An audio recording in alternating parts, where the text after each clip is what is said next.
It's about to go down with Marc and Cathey, a live coaching show about dropping ideas. Marc and Cathey coach and have conversations with brilliant idea creators who are reimagining the world through the expression of their words, thoughts, and action. Hey, what's up, everybody, and welcome to another episode of It's About to Go Down. I'm Marc Williams. And I'm Cathey Armillas, and we have Redray Frazier with us. He's a singer, songwriter, and phenomenal recording artist. If you haven't heard of Redray, you need to look him up right now. Just wonderful, wonderful, talented musician, but also beautiful human being. Super excited to have you here today, Redray.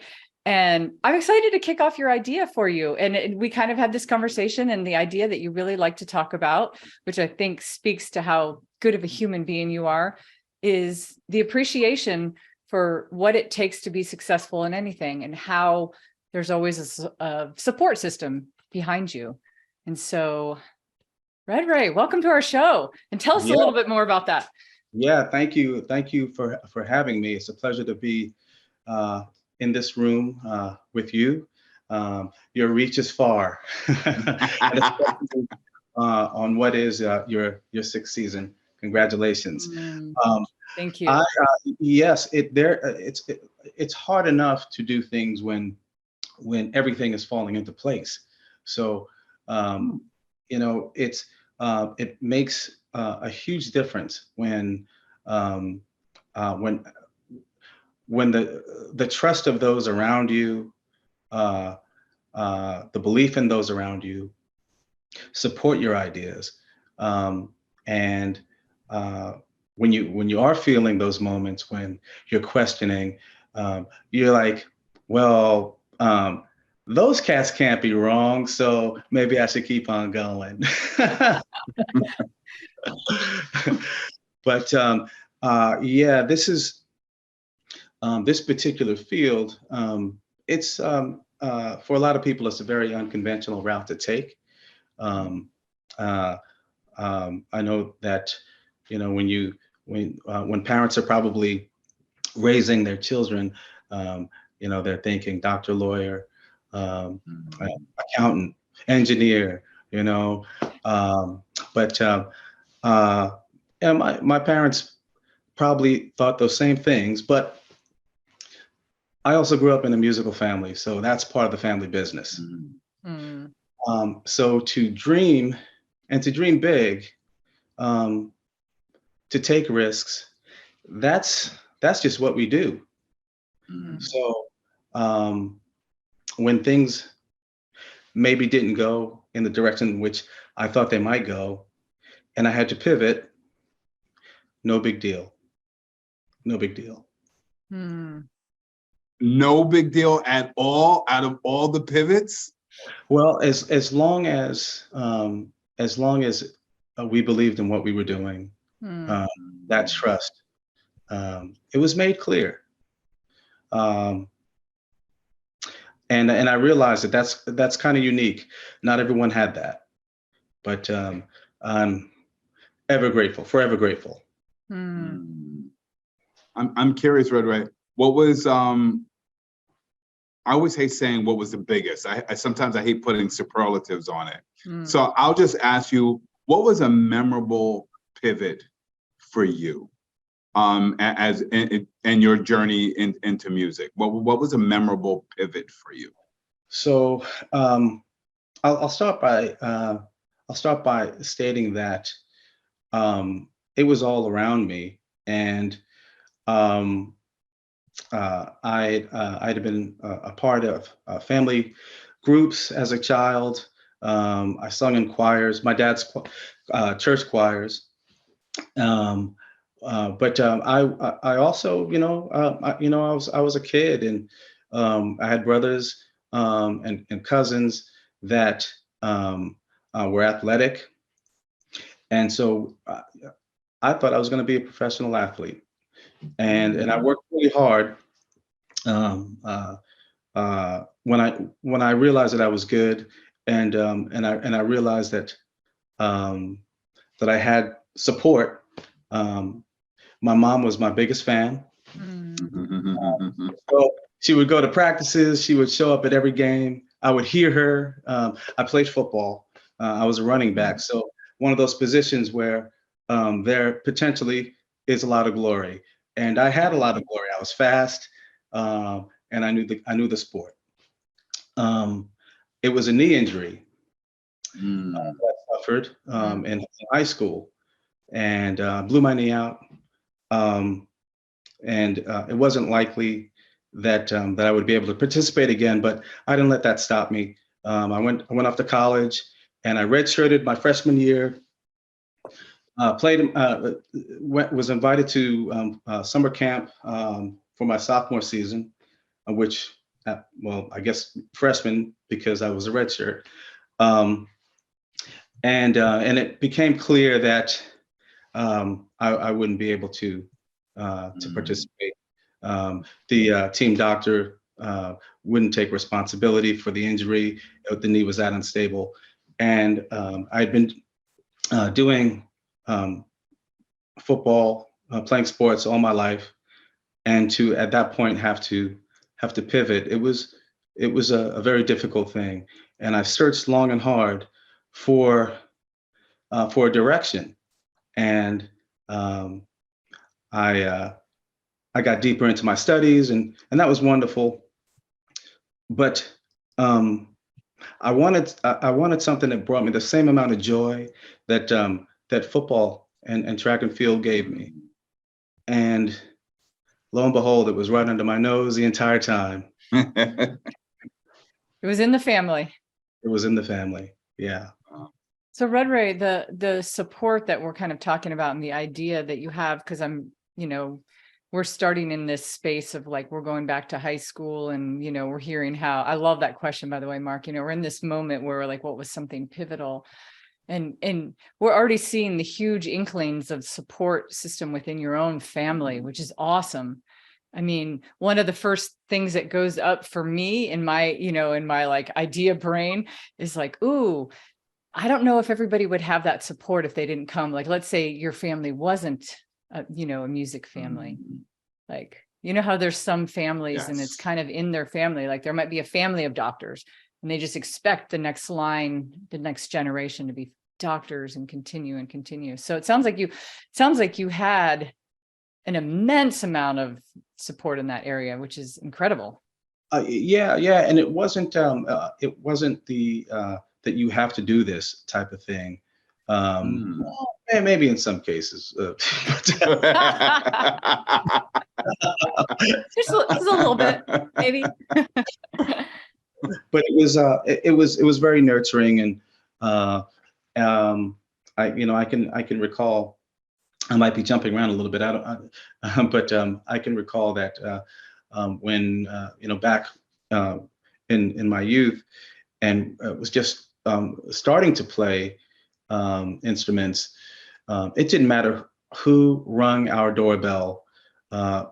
They were, as far as my mother was concerned, they were going to be a new audience. They were going to hear what music me and my brother were working on. That's absolutely hilarious. It is now, Mark. It wasn't so hilarious back then, but it is now. You're like, oh no, again, somebody came over. I have to perform. I want to pick up for a moment on something Cathey just said, because you're right, Cathey. Not everybody has that family circle of friends, people they're close to, who are going to say, yes, go and do it because it's in the family.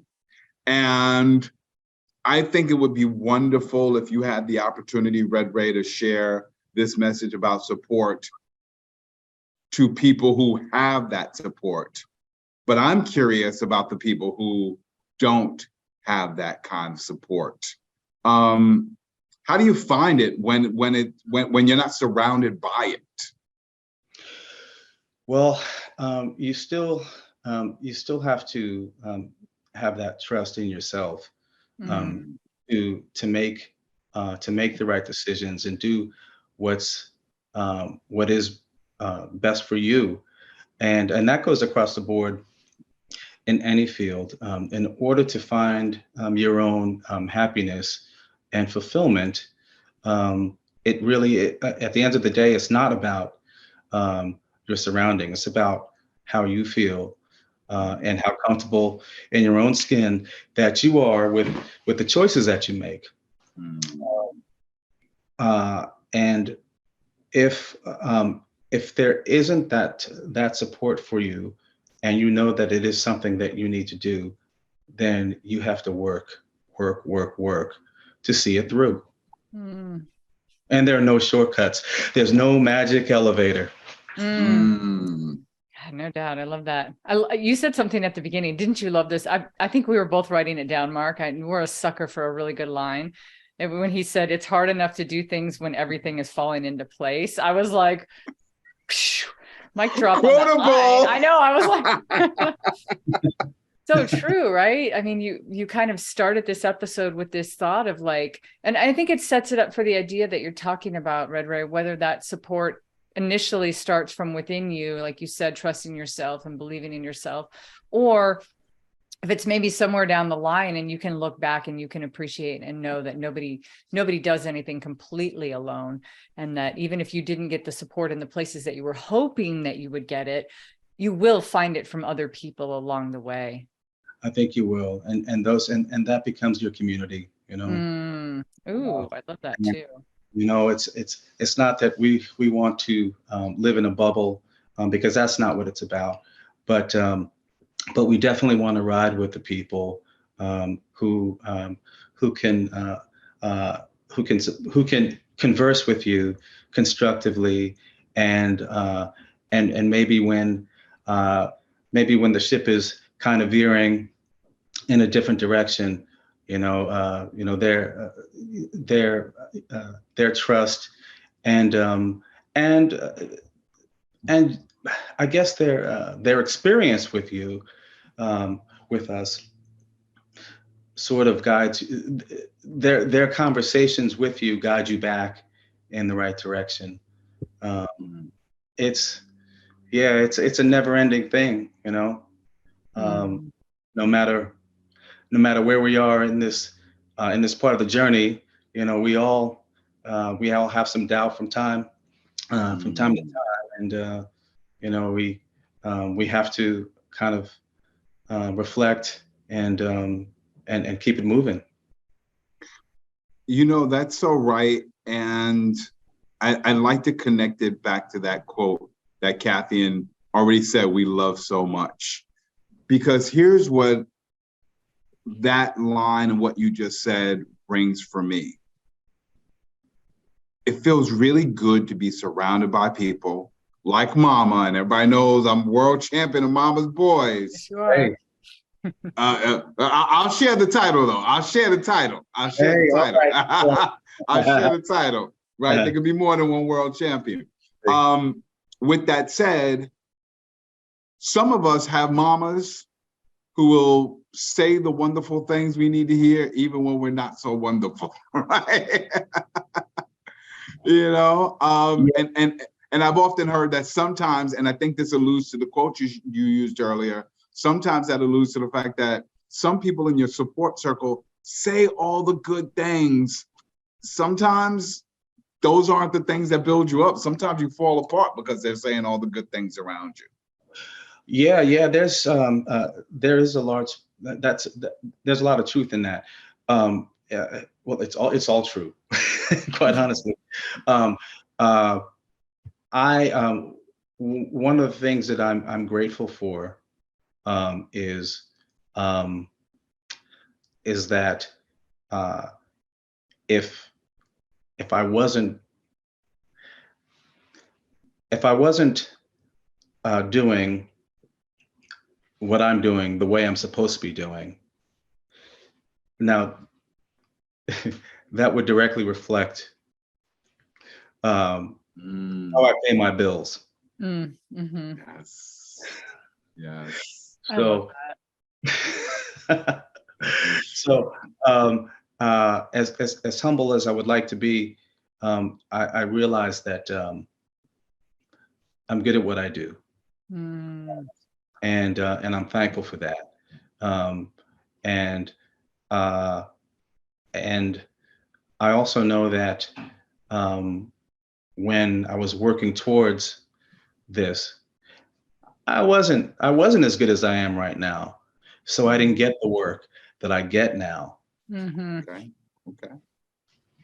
I love that, Redray. I love that. You know what I love so much about that is we're talking about a whole dynamic here. I feel like there's a big spectrum. If you we started with this idea of like you need to recognize that that everybody who's successful at anything will have a support system, and then we're kind of going all over the place of like, yeah, maybe you don't get it from home, maybe you do, maybe there's all. But at the end of the day, you're talking about being very self-aware, like really understanding when to believe in yourself, knowing when you need the work, knowing why you're not getting, knowing why you're not getting the work or the gigs that that you could at some point. And then also recognizing in a very humble way, but like recognizing, hey, I got here because of the support and because of the hard work I put into it. And Yeah. I know more now than I did before, right? I can do more now.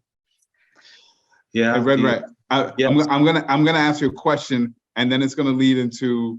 I'm not gonna say it's a game because Cathey is the game master. Oh no, Cathey is Mark, the game you're master. the game master too. It's okay. You can play the game. I guess the first thing I want to know as I set this up is, what's the largest band that you've played with? Like, how many people were in it? Mm-hmm. Okay. So, the largest band that I was in, that I was a part of. Well, okay. So that's an interesting question because today I just did something interesting today that, but I don't know that if you can consider that a band, and but I was performing to a certain degree. But Cathey would probably know more about this. I was asked to narrate "'Twas a Night Before Christmas" with the Organ Symphony. So, and I'm doing that on Wednesday, but today was the first rehearsal. So technically, that's the largest band I ever performed with. However, I think the actual answer to that is when I was playing in David Byrne's band, David Byrne from the Talking Heads. There were 11 of us on stage, and there's a lot of moving pieces. Okay. All right. First of all, awesome. Go ahead, Cathey. Oh no, Mark, I don't think you would understand. Like our symphony is like world renowned. Like that is.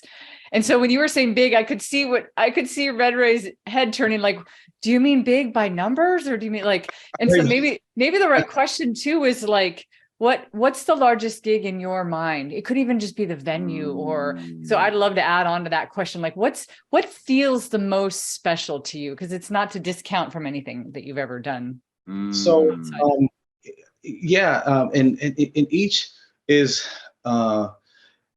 in its own way. So I have this thing when someone asks me what type of gigs do I like to do, and I'll say there's no gig too big or too small. I play them all. I like that. Ooh, did you hear that whole thing? I like that. Love it. But I had there's a few stories here. Okay. One, and I'm going back to David Byrne. We played Radio City 2 nights in a row, and that was really, really outstanding because I had played in Radio City for an event. It was in the lounge area though, and I always thought it'd be really, really wonderful to be on that stage. Some years later that happened. I've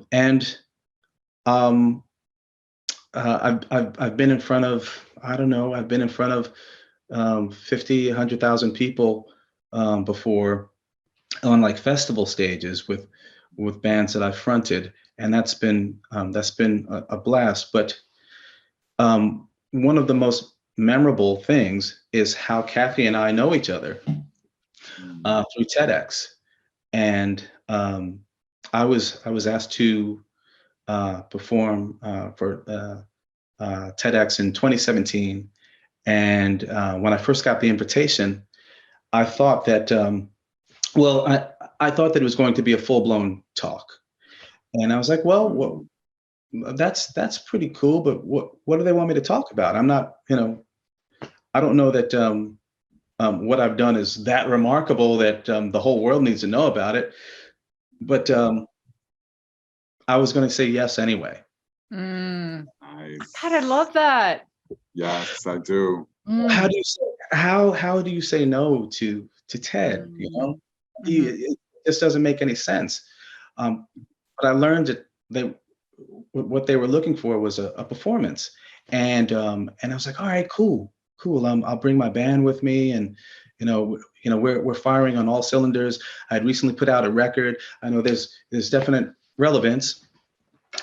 And finally, when I speak to the curator, David, he says, we're interested in having you have a performance, a solo performance, and lace a talk inside of it. And I was like, okay.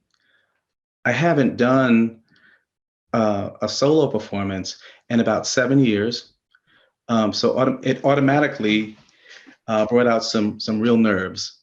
And I thought about it for a moment. I knew that I was going to say yes, but I had to think about how this was going to go.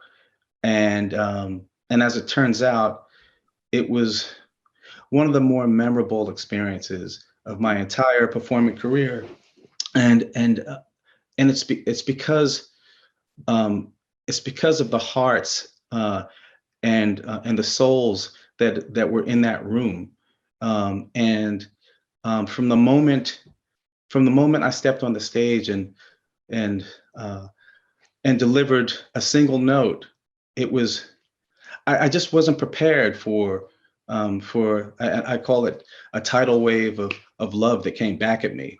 It was the most outstanding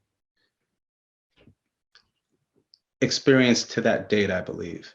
And what was also very special about that was I was having some vocal cord issues, and leading up to that, I kept losing my voice, and I wasn't sure. But by the time we got to the date, I wasn't sure what was going to come out, and lo and behold, something came out. and something came out. Oh my gosh, Redray, this is wow, what a beautiful. That's an amazing story. What a beautiful story, especially because Marc, he's just giving you his point of view. I want to add a little bit to it from my point of view. I remember the day I first heard that beautiful Redray voice grace my ears. I remember exactly where I was standing. I was coaching 2 people that year, and I kept running back and forth, as us speaker coaches do. I'm going behind, I'm going backstage, and I'm, talking to one of them, and I'm coming out here, and I was in between the curtains because we were there at the Keller. And so I was on the very left side, heading back towards, I was going to go backstage, and I was going to go talk to one of my speakers. They were back in the green room. And I heard you start playing, and I stopped dead in my tracks, and I stood right where I was standing, and I listened to your entire performance, and I didn't move until you were done. That's how much your music, and I had no idea, of course, in that moment, I didn't know you. I know you now. I didn't know all of these things that were underneath this beautiful story. And I would even say that, Marc, is kind of it really goes to show that even somebody like me, who might have been really close in on an experience like that, we were all part of that TED event. And so there's of course, there's a bunch of different things going on. I had no idea what was going on behind the scenes with Redray, and how your voice, the whole thing with the voice, and, being asked to give a talk, and then you thought it was a talk, and Well, I mean, you've told me that recently, but and can I add one more thing? Do you know who's in charge of TEDx Portland's like performers, or who's on the board and heading this up? Mr. Redray Frazier himself. Hello. Hey there. Right? So wow, what a journey, that experience. Anyway, that is so beautiful. Yeah. Well, here's what I gather, that this beautiful journey comes from these next phrases. It wasn't expected. Mm-hmm. I wasn't prepared. I wasn't sure. Yeah. And I said yes anyway. Ooh. Ooh. Man.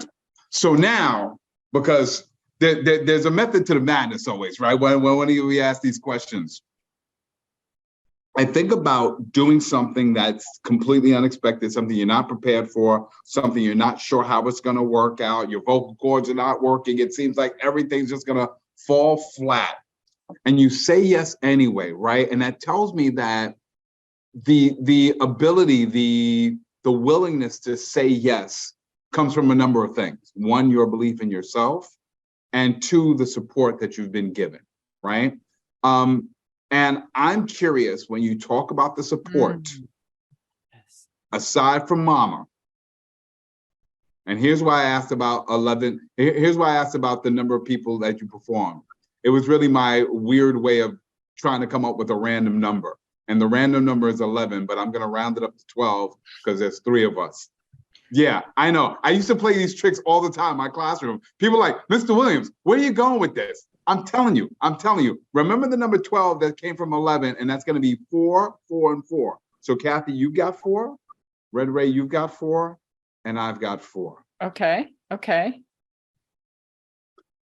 Out of all of the people who have supported you for the unexpected moments, for the moments you weren't prepared for the moments when you were not sure how it was going to work out, who are 4 people who supported you that you never expected were going to support you? All right. So who's going first here? That's a Well, good. Redray, it sounds like you're ready. He said, all right, let's go. Are you ready, Redray? You can go first. I got my yes. And it's wow.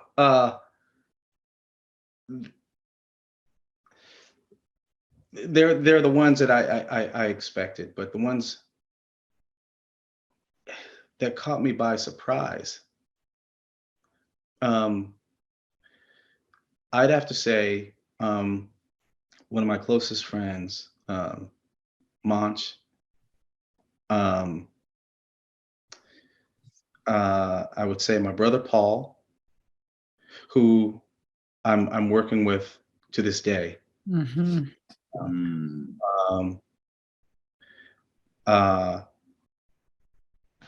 I would say David Cole, who was one of my early producers. He is half of CNC Music Factory. Yes. And you know, I probably my sister, Susan. Oh, wow. Now, you would think that these choices would be obvious, but I didn't see it as obvious. Like my sister and I were, we were the two in the middle, and we had crazy love for each other, but we would argue and bicker and everything else, like family does. And honestly, I just never thought that she would dig what I was doing. And when I learned that she did, I was like, oh, okay. I must be doing something right. And I know that, and I'm just pointing out why, like my brother Paul, who I'm working with today. I mean,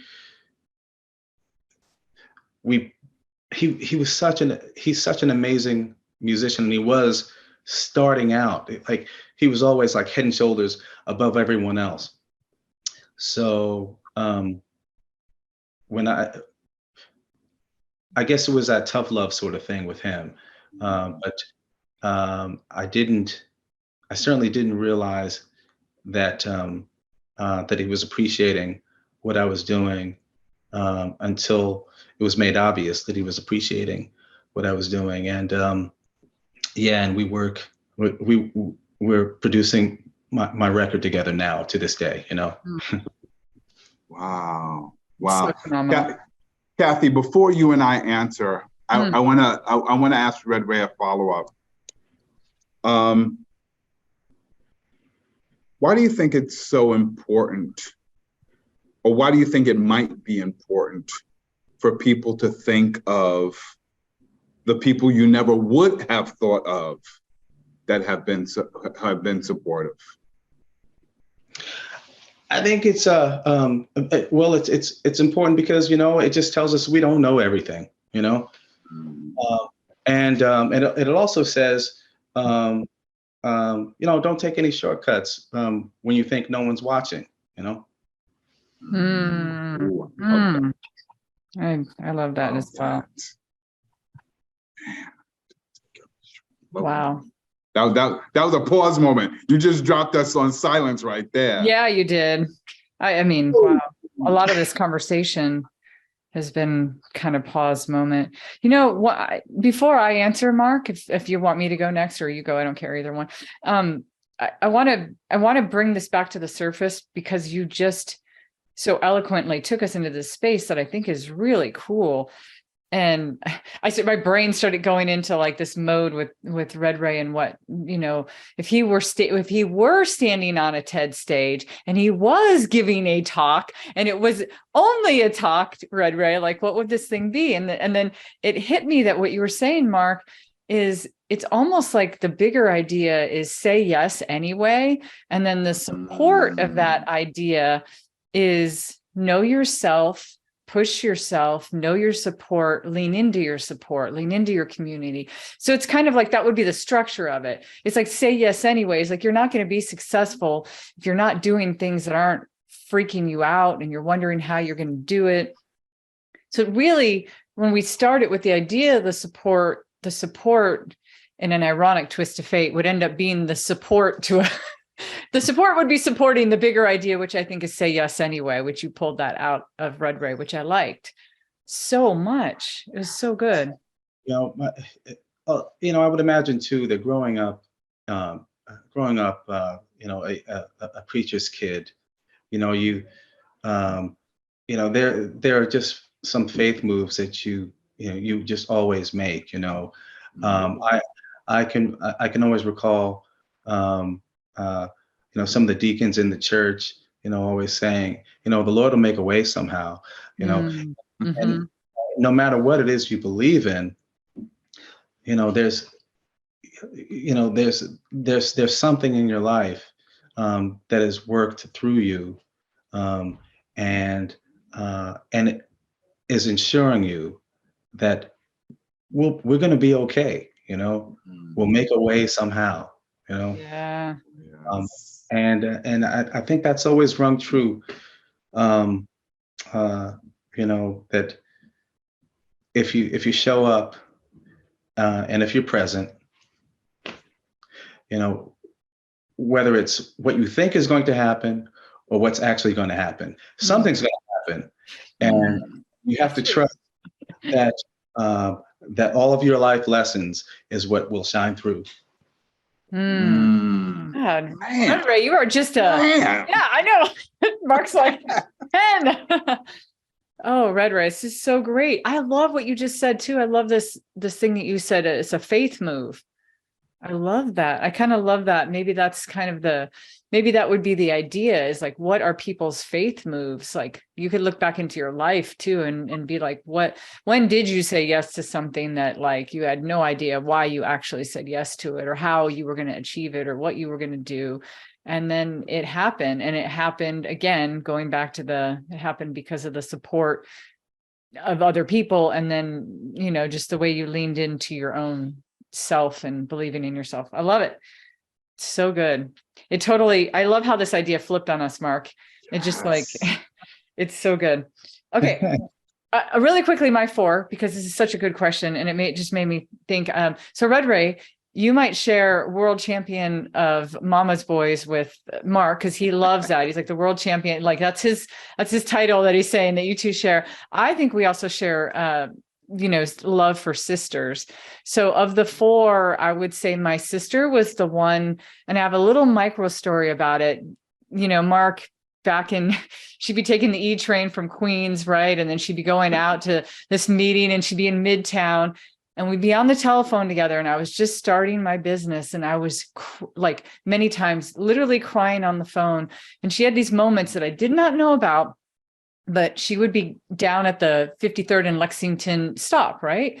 So she's there, and she said that she couldn't go into the subway station because we were on the phone. And she's like, many times you were on the phone and you were crying, and I just had to wait outside. So sometimes I waited in the rain, sometimes I waited in the snow. And she's like, I was in the little area, but I was sitting there on the phone with you. And now it just kind of always like brings tears to my eyes that she believed in me so much that she would have these conversations, and she wouldn't tell me. I had no idea. I'm on the other line. I'm like, crying. And she's just, loving me and supporting me.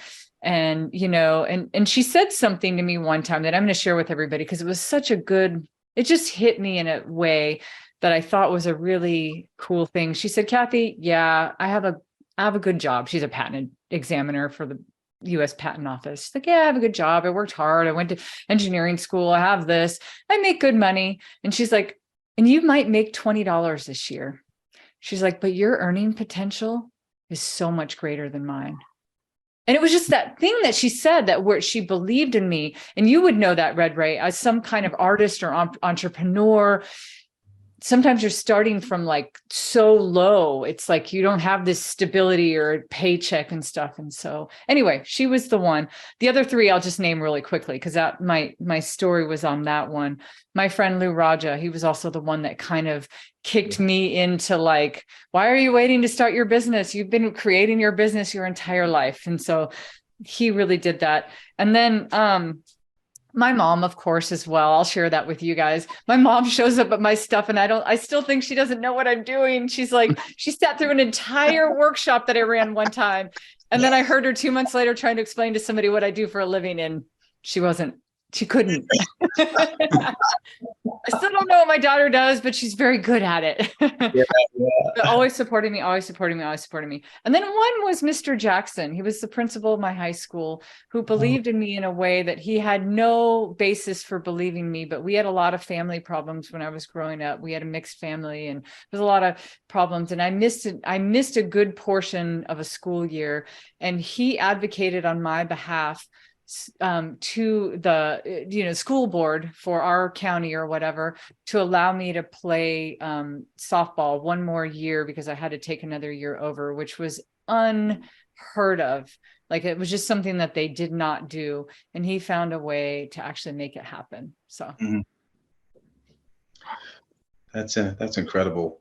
And I have to tell you, when you were talking about your sister too, it just like hit me in the chest, and I almost started to feel that. Yeah. Yeah, that's that's very dope. Yeah, no, I felt the same when you were talking about your brother and your sister, and I know you work with your brother. It's such a beautiful thing. Yeah, I don't take it like. All right, Mark. Hey, you're the closer. Man, first of all, I feel like I got to call up your sister. That really is, that's a beautiful, as an only child, the two of you reinforce why, and I enjoy being an only child, but you just reinforced why I think on some levels I missed out. And yet I am so grateful because even though I don't have blood brothers and blood sisters, I got some brothers and I got some sisters, and you know, got me right here. right, that's right.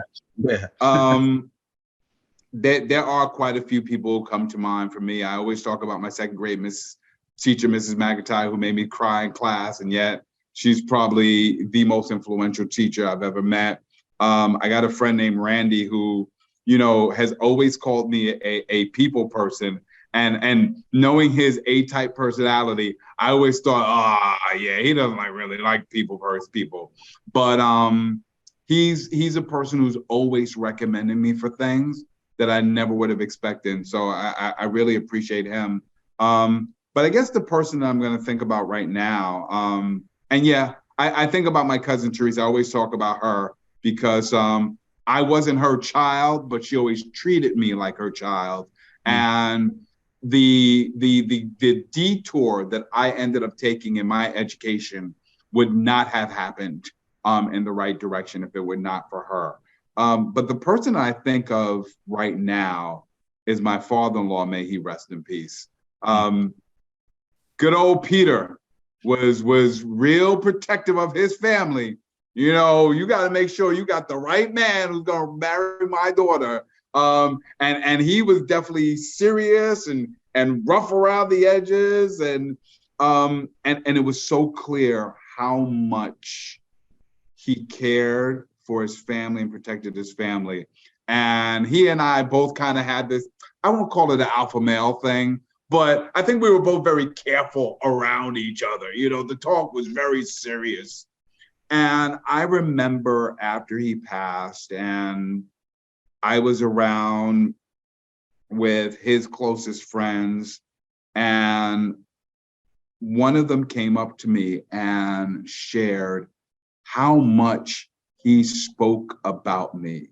And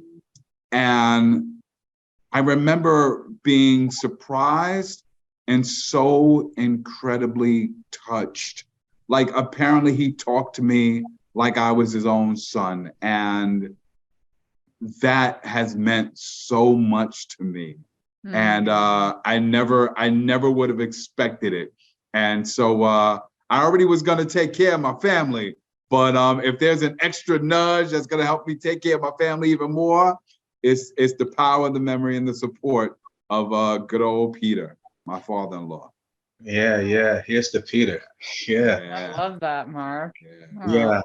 That is pretty incredible. I love how, you know, these strong figures, you know, you don't necessarily get the skinny right from them, but it's, you know, it's how they speak so proudly and fondly when you're not in their presence. You know, it's pretty incredible.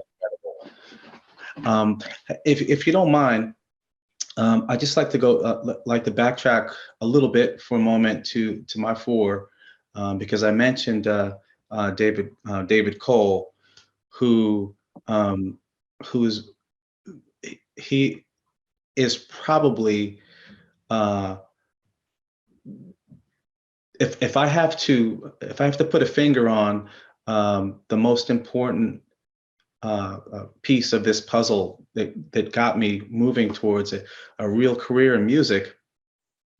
Yes, there were the building blocks of the church choirs and family bands, but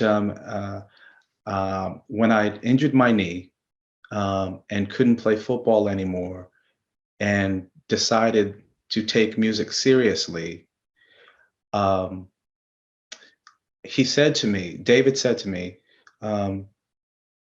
you know, I may have some sessions for you to sing on. And just to backtrack, David Cole is one half of CNC Music Factory as we know it now. And he also played, he would play organ in my dad's church every now and again when he was younger. And he played, he was a musical director for the Weather Girls. You probably remember that song, "It's Raining Men." Mhm. Yes, and what else? And he and my brother played a lot together, um, and this speaks to the power of yes. Um, when I decided to be serious in music and started singing in the school choir, um, I was asked to play. I was asked to write a song, and I wasn't even really writing songs then, but I was asked to write a song um, for this play, and it was a live soap opera, and this live soap opera started on campus, and then it went to off Broadway, um, and I found myself with a small part in the play. I had written the theme song for it, and I was wet behind the ears. I had no experience in this, no real experience in this, but uh, David Cole and I were riding the same bus line into Manhattan for him for recording sessions and me for this play, and he said, "Hey, you know that thing I said I might have for you? Well, can you come to the studio?" And that was the beginning of my first real recording session, and we got a record deal. Wow. From that time when you went? Yes. Wow. Wow. Holy cow. Yeah. So That's awesome. it was pretty incredible, pretty surreal, and that was back in the day when you know, record deals were, you know, they were a thing. Let's just put it that way. A big thing. Yeah, Yeah. That was the time when you couldn't just go on YouTube and start recording that's and right. hopefully it goes viral. That's right. Exactly. Like there was only one way. There was kind of only one way through. Yeah, yeah, yeah. That group was named the Brat Pack that we were a part of, and Mhm. I can remember we had a song that made it to the left side of the pop charts, and inside the 20 mark as well, and I can remember we had started touring on the record, and I was in a city, um, and I was catching a nap in a hotel room, and I set the alarm, the clock radio, and when that alarm went off, the clock radio, it was actually our song that was being played on the radio. No. Wow. No way. Oh my gosh, that's Wow. amazing. What was the song? Yeah, I was about to ask. You can't tell a story without the song title. Well, it was our first single as the Brat Pack. It was a cover song. It was called "You're the Only Woman," and it was originally performed by a group called Ambrosia. Oh Um, yeah. yeah, Uh, yeah, Oh, I know my 70s songs. yeah. So that yeah, that's a really great song. The original version is, and I'm really happy with our cover of it. But Oh, yeah, I can't wait to go look it up and listen to it. I'm beyond excited. Cathey, I think we're gonna have to have a soundtrack just for this episode. I know. I think you're right. Definitely think you're right. Oh man, can I go back and just say, because Redray, you picked up on what Cathey said as say yes anyway, and you said earlier that's the power of saying yes, or you said that's the power of yes. And I think what I love about this whole idea, and Cathey, the way you packaged it was, it's not just simply the power of yes, it's the power of saying yes anyway. Right? Not knowing what's going to happen. I mean, he told you, remember, I told you there was going to be an opportunity, and you don't know. I mean, you've got hopes and you've got ambitions, you've got dreams, but you don't really know what you're walking into. And to say yes anyway, that's really powerful. yeah. Some people might say fake it till you make it, but you know, I wasn't trying to fake anything. You know, I was trying to do everything to the best of my ability. And and maybe it's making it, maybe it's not. Who really knows? I mean, but it certainly made me, feel whole to go with it as strongly as I possibly could and to see it through. Yeah.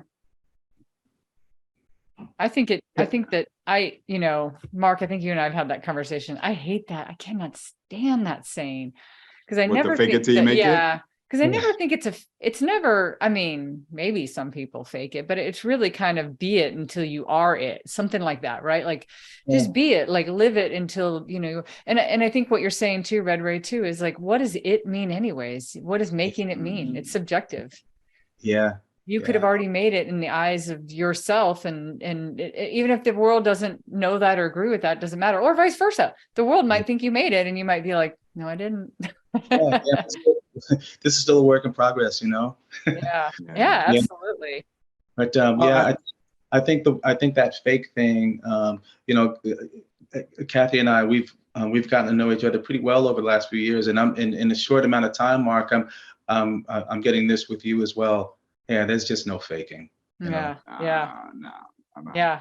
Totally. Plus, I was gonna say, like, the whole fake it till you make it thing feels like it's built on this premise that there is something inauthentic, dare I say, imposter about it. Yeah. But the power of saying yes anyway is not about feeling that you don't belong or you don't have what it takes. But there is something in all of us that causes a little bit of trepidation, a little bit of hesitation, a little bit of, I don't know if this is going to work out. And so you don't put your feet in the cold water. And so it's not about not feeling like you don't have the ability, but there might be something else standing in your way. And ultimately, the idea that I hear is just do it. Just do it. Forget all the dialogue and just say one word, yes. Yeah, that's about right. Mm-hmm. As long as, of course, it has to make sense to say yes, as Mama would say, if your best friend jumps off the bridge, are you going to do that too? My dad used to say that to me all the time, the same saying. But maybe you can flip that the other way too. Like I can see you doing it for negative things too. Well, negative things. What I mean is, like, for instance, when you blew your knee out and there was probably a moment, it sounded like you explained that moment where you were still like, no, I can do this. And it sounds like that was in between your senior year of high school and, going on to college, and you thought you could still do it. And it was also saying yes to not saying yes. It was saying yes to saying no.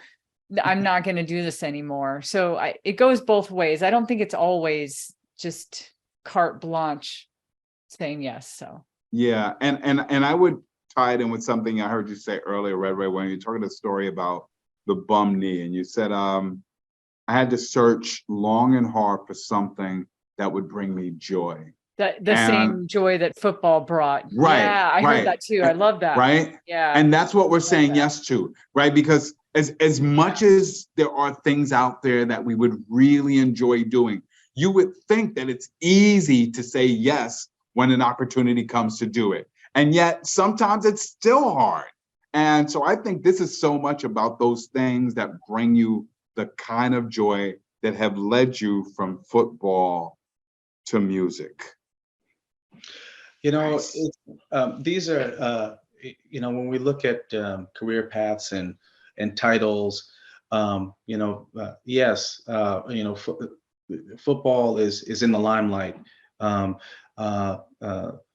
Professional football is in the limelight. College football is in the limelight. Being a professional musician or actor or actress, these are things, that everyone sees, and that everyone always assumes is going to bring you a lot of joy. But I was when I first moved to Portland, I thought that I might give music up. I wanted to try something different. I'd been doing it almost all my life, and I felt like I had probably done about as much as one can do. without being on the lips of every person in the entire world. And I realized in the early 2000s that if I had never done anything else, I could say that I've probably done a lot more than a lot of people. So this is cool, you know? But I changed it up, and at something as simple as retail sales and clothing.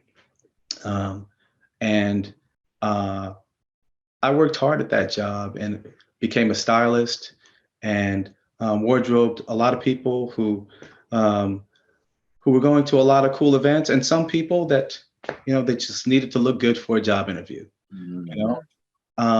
and there was a different kind of joy, but so much satisfaction in some of these mundane things, like marking a pair of pants that's going to fit someone the right way so that they look like, so that they feel good about how they look when they walk into a room. And I'm only saying this because this translates to every profession. You want that joy, and you can find it. You have to find. We owe it to ourselves to find something in what we're doing that makes you want to get out of bed in the morning and do it to the best of your ability. It doesn't have to be on a football field or on a stage, or on in front of a camera. It's right on the sales floor. It's in the warehouse. It's in the kitchen. It's everything. So.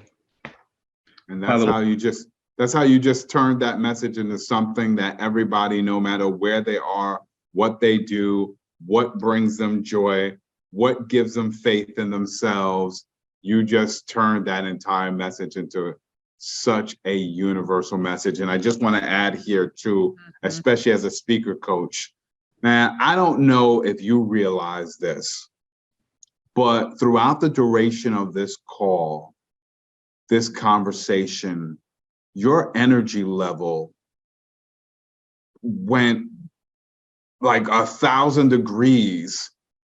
And it all started with, once you started getting into these stories and you started thinking about the 4 people, and like it just, I don't know if you noticed it, and I just wanted to bring to your attention, Cathey and I always talk about the power of a story, the power of telling a story anyway. I love it. You just really lit up. And I already knew that energy was there because I've watched The Real Thing, pun intended. I see what you did there, Mark. The real thing. Oh, it's the real thing. Oh, it's the real thing. Yeah. Oh, just served it up and you went away with it. Oh, love it. Love it. Oh my God, I love it. Ooh. That was beautiful. That was beautiful. Redray, this has been an awesome conversation.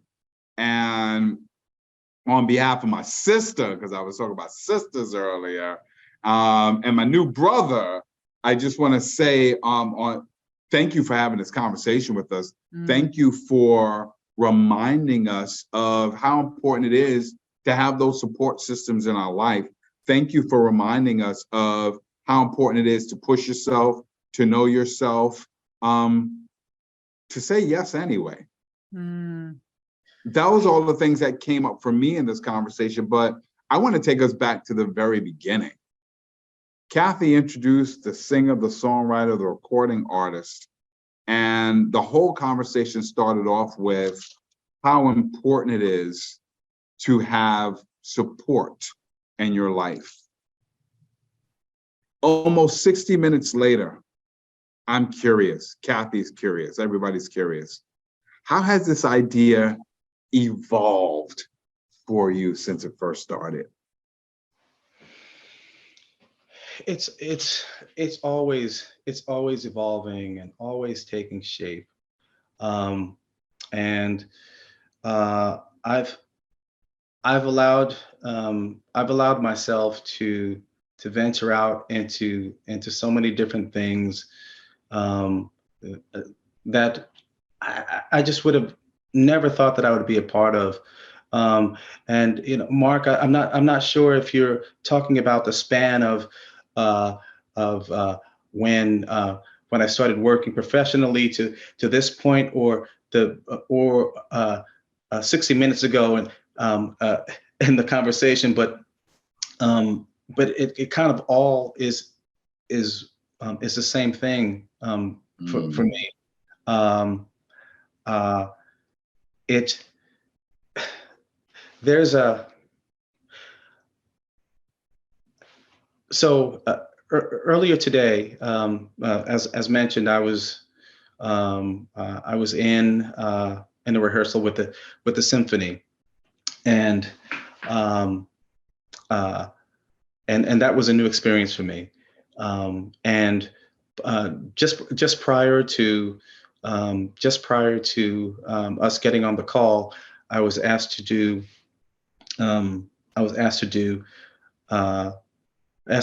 the Black National Anthem for an event that's coming up in February, and I know February is generally a busy month for me, and I'm working on finishing the record, and I probably would have just said, or I probably would just go with the scheduling of what others might have involved for me to finish this record. But there's a reason why I was asked to do this song, and I'm not sure what it is yet, but I know now I'm going to say yes. Regardless of any of the other scheduling involved, I think I have to do this. Wow. Quite simply, the